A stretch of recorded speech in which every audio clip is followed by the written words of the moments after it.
bienvenidos. Muy agradecido y muy contento de estar con ustedes.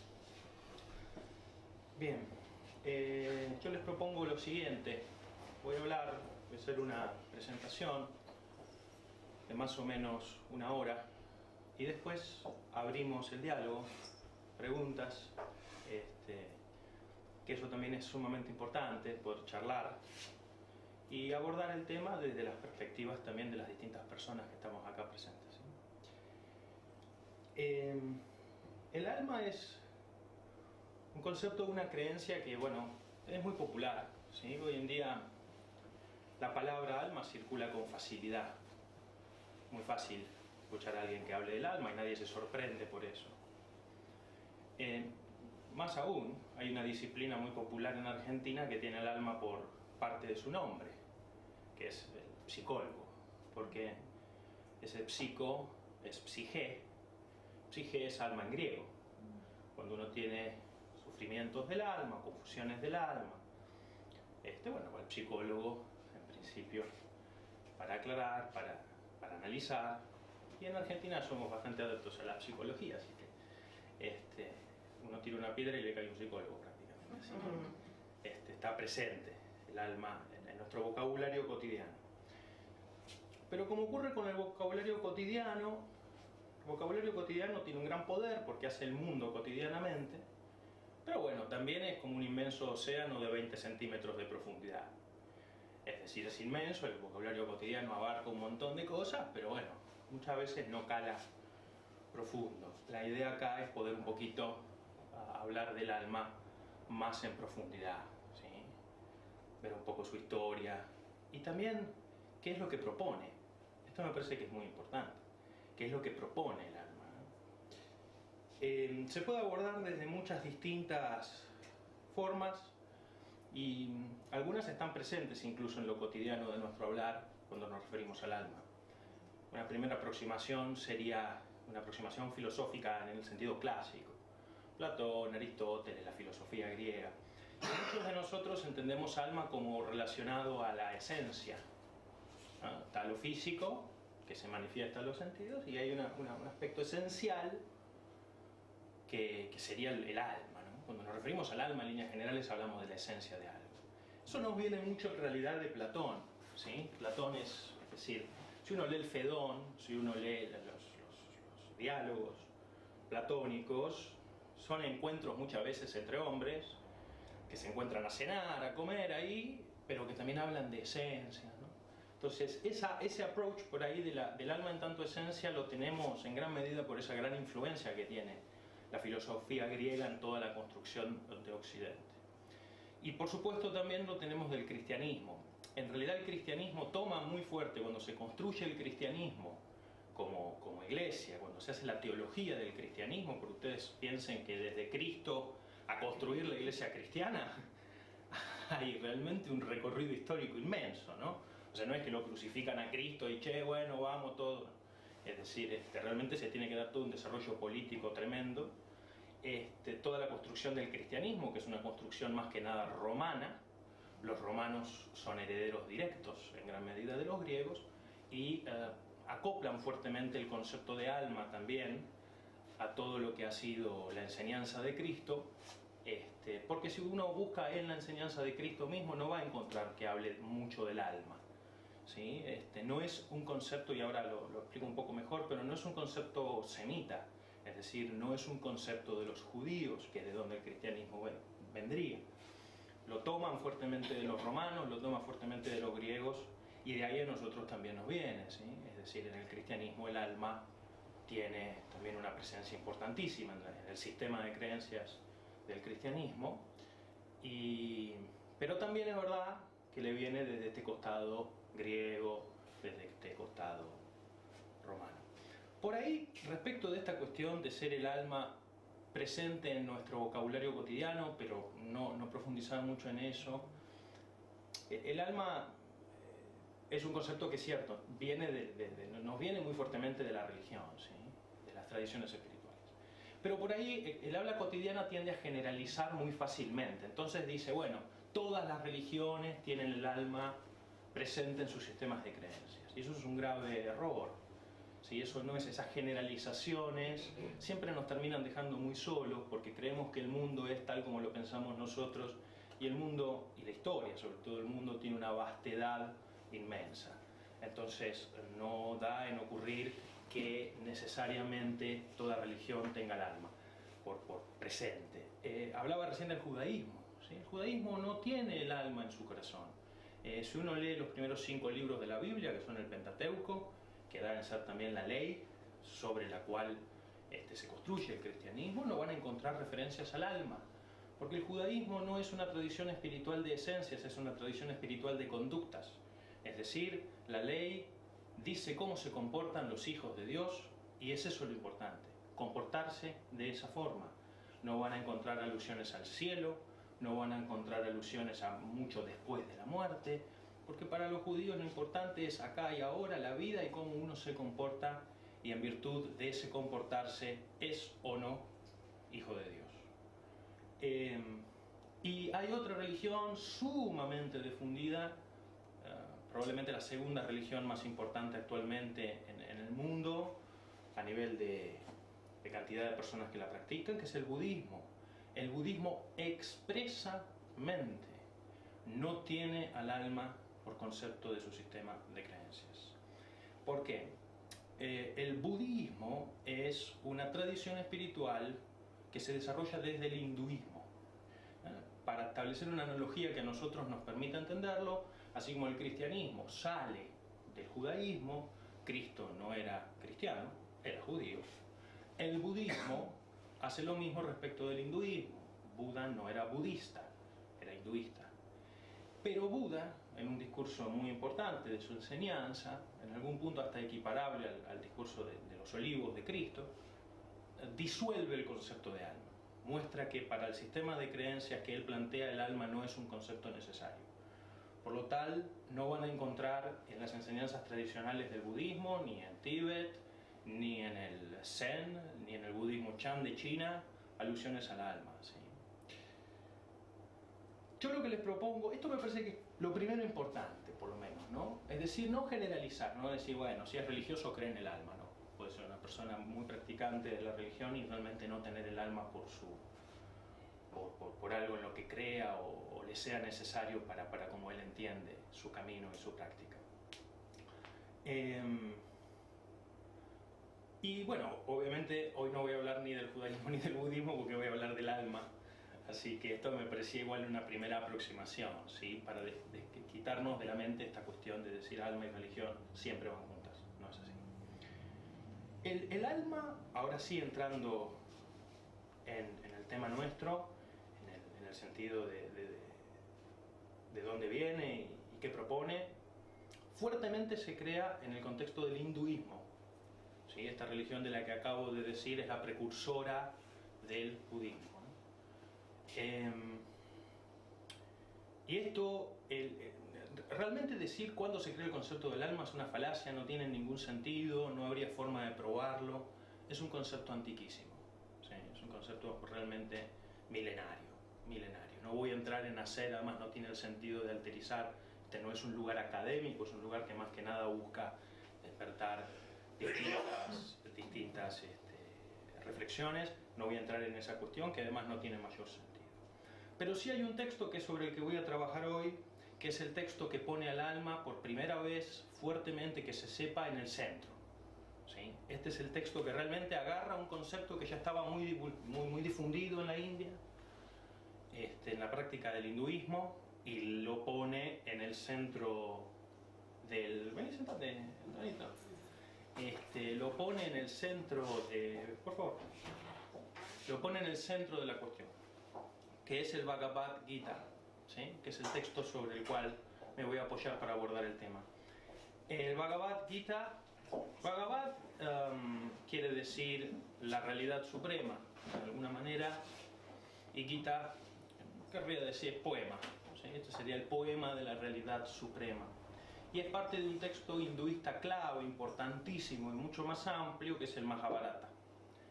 Pero bueno, el Bhagavad Gita es el centro, de alguna manera, de la enseñanza del Mahabharata, porque es donde realmente, precisamente este concepto, que es el alma, que anda flotando por ahí realmente se lo pone en el centro, como decir, bueno, acá realmente tenemos el concepto central. Así que bueno, me meto directamente en esto, ¿sí? Que es el Bhagavad Gita. El Bhagavad Gita es interesante.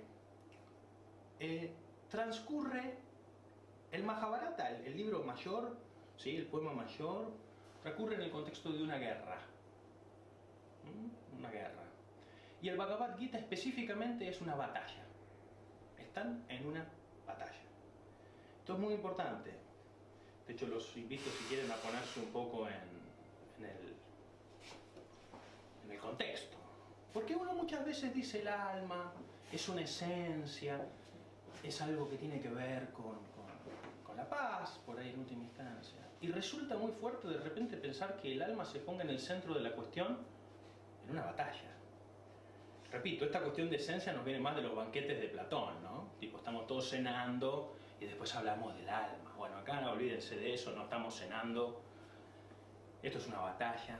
Y específicamente es el momento previo a que los dos ejércitos entren en combate. ¿Sí? El Bhagavad Gita transcurre en los movimientos de tropas que se dan de un lado y del otro, preparándose para inminentemente pasar a la batalla. Así que esto, en primera instancia, por ella es un poco que nos desubica, ¿sí? Porque, repito, es un contexto violento en el que surge el alma. La violencia está ahí, es inminente. Están a punto de, bueno, pasar a esa suerte de homicidio generalizado que es entrar en batalla. Entonces, como muchas veces ocurre con el habla cotidiana, como ven, este costado, por ahí, a mí por lo menos cuando me acerqué al concepto, me resultó fuerte, ¿Y qué es lo que ocurre? A ver, hay dos personajes, ¿sí? Que son los centrales en el Bhagavad Gita. Y uno de esos dos personajes es el protagonista. Protagonista también es del griego, quiere decir que es el que sufre. Protagonista es protoagonis, y agonis es sufrir, ¿sí? Entonces, el protagonista siempre de una novela, siempre de quien fuera, es el que sufre, es el que está angustiado, es el que tiene un problema y lo tiene que resolver, es, bueno, por esto protagoniza, ¿sí? Si tuviese todo claro no protagonizaría nada, no habría novela, más sería un embole, ¿no? Sí, tiene que haber de alguna manera una suerte de dificultad que sobrellevar para que haya algún tipo de narración. Y nuestro protagonista, que está en uno de estos dos ejércitos preparado para entrar en batalla, tiene por nombre Arjuna, ¿sí? Voy a escribir porque si no van a decir nadie no escribió nada. Arjuna. Con negro a lo mejor se va a ver mejor. ¿Se ve bien? Sí. Arjuna. Sí, con J ahí. ¿Por qué no escribir para ¿Otro color quieren? No. Una pista, ¿cómo se escribe para después buscarlo? No buscarlo, sino... Bueno, yo quiero buscar. Todo lo que venga del sánscrito se transcribe, la lengua en que está escrita el Bhagavad Gita es el sánscrito, ¿sí? Escribí en negro, ya si podéis, porque creo que debe ser el color que más... Vamos. Y acá atrás Sí, es muy simple. Si lo buscan así, les va a salir de distintas formas. Pero si buscan Bhagavad Gita, les sale. ¿Sí? Después van a encontrar que H's se ponen en distintos lugares. ¿Sí? Porque todo lo que se traduce del sánscrito, bueno, en última instancia, se traduce de muy distintas formas para traerlo a las lenguas romances, a las lenguas nuestras. Pero ponen Bhagavad Gita y sale con H después de la G o la A, suele ser lo más común. Bueno, Arjuna es nuestro protagonista, ¿sí? Arjuna es un guerrero, ¿sí? La India tradicionalmente era y es una sociedad de castas. No existe la movilidad social, ¿sí? El que nació trabajador va a vivir toda su vida trabajador, se va a morir trabajador y no se le cruza por la cabeza ser otra cosa. El que nació de la realeza o aristócrata, digamos, va a ser toda su vida aristócrata y no se puede correr de eso. Aryuna es un guerrero. Dentro de las castas tradicionales de la India es lo que se llaman los kshatriyas. Los kshatriyas eran los guerreros. Un muchacho entrenado desde que nace para la guerra. ¿Sí? Para esto realmente está entrenado. Y se da en el Bhagavad Gita que tiene, bueno, este primer encuentro real con aquello para lo que fue entrenado toda su vida, que es que dentro de 5 minutos, señoras y señores, suenan los cornos y vamos unos contra otros. ¿Sí? Y ahí está Aryuna arriba de un carro, está arriba de un carro, y le agarra una angustia tremenda. Le agarra una angustia muy, muy profunda, una gran tristeza, y él no está solo arriba del carro, porque Aryuna es un arquero, ¿sí? Aryuna, dentro de las divisiones de las armas en los ejércitos, es un arquero. Y obviamente no ocurre que él tire flechas y a la vez conduzca el carro lo conduce otra persona, y esa otra persona es nuestro segundo personaje clave, y de este sí seguramente se han escuchado hablar, es Krishna. ¿Habrán escuchado Hare Krishna? Bien. Krishna es el conductor del carro de guerra en el que están juntos Aryuna y Krishna. Y Aryuna le dice a Krishna: qué disparate todo esto. Acá yo lo que veo es un montón de gente que se va a matar mutuamente. ¿Y para qué? Y hay otra cuestión que es clave, que es que en los dos ejércitos hay familiares. ¿Sí? Krishna está a punto de entrar en batalla con gente que es de su familia, primos, amigos incluso, gente que él conoció de chico. Y dice, ¿para qué? O sea, yo voy a tirar a matar, porque para eso me educaron, y a mí me van a tirar a matar, y supongamos que lo mato, supongamos que gano la batalla, ¿qué voy a haber ganado que justifique matar a esta gente? Matar a mis primos. ¿Qué reino de la tierra me vas a dar que justifique que yo cometa homicidio? ¿Qué riqueza? ¿Qué poder? Y lo agarra una angustia que lo paraliza. ¿Sí? Lo paraliza, está ahí y dice, yo no voy a entrar en batalla. Dice, yo acá no entro en batalla, y le transmite esto a Krishna. Y lo que está obviamente en el fondo, a ver, por supuesto que a Krishna lo que lo angustia mucho es la violencia que está por a punto de ocurrir, pero en el fondo lo que lo angustia es la muerte, porque la violencia va a parar a muerte. ¿Sí? Esta es la cuestión, la muerte está jugando ahí. En la guerra, si lo maté ya está, el enemigo murió, por lo tanto pasó al otro, lo mato, ya está. Es la muerte la que está puesta en juego fuertemente en un campo de batalla como en ningún otro contexto humano prácticamente. Se suma, por supuesto, el hecho de que sea la muerte de hombres para hombres, digamos, en ese contexto profundo de violencia, pero lo que está en el fondo ahí jugando es la muerte. Y le transmite esto a Krishna, ¿sí? Que es el que conduce el carro. Le dice Krishna, amigo mío, porque son amigos, yo no voy a entrar en batalla, no voy a matar gente, no voy a participar de esta suerte de fiesta de la muerte. Y esto que voy a decir ahora me parece también absolutamente capital, porque ahora vamos a entrar en ese tema. Aryuna nos representa a nosotros en tantos seres humanos, y cualquier esfuerzo intelectual que hagamos para negar que la muerte nos angustia, para negar que la muerte nos entristece y para negar que la muerte es para nosotros realmente un problema, es un disparate. No existe forma humana de negar lo que Aryuna está representando en ese texto, que es que la violencia y que en última instancia la muerte nos asusta, nos angustia y a veces uno quiere cometer como excesos de intelectualización o refugiarse en sistemas que si lo que vamos a pedir es que nos quiten esa angustia, no sé si vamos por el correcto camino. Es decir, es humano. Ariuna ahí lo está diciendo claramente. Ariuna, arriba de ese carro, que están los dos, es el ser humano. Y el ser humano está asustado, el ser humano tiene miedo y no se priva de decirlo. Y eso que era un guerrero, y eso que fue educado para no caer en ese miedo desde que era chiquito.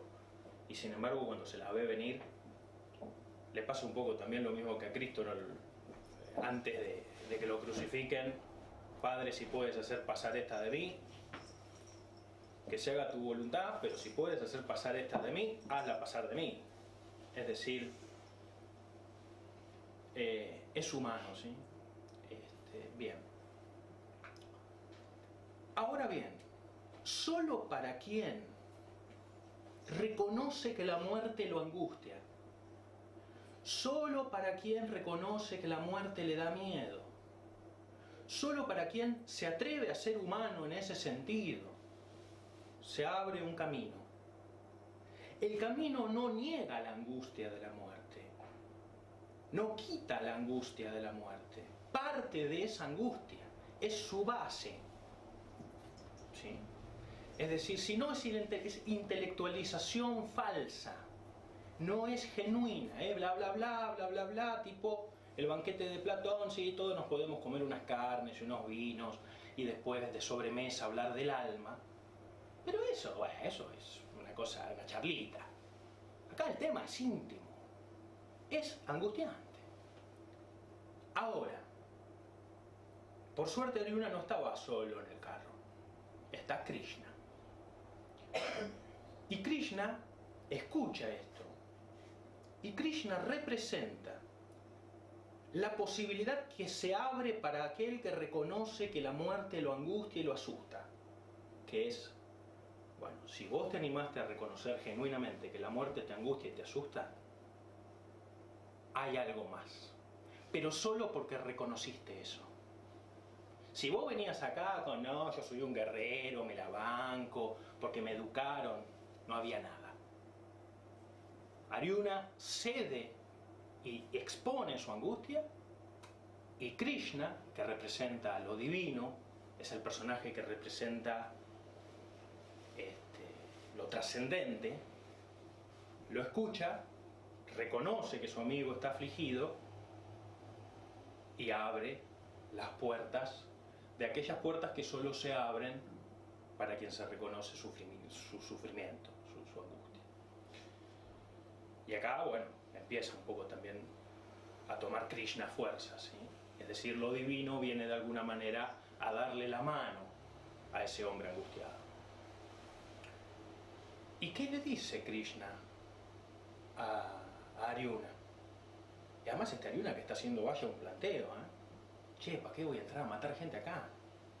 Lo vamos a matar todos. ¿Qué le dice respecto a eso? Le dice así, creo que es textual.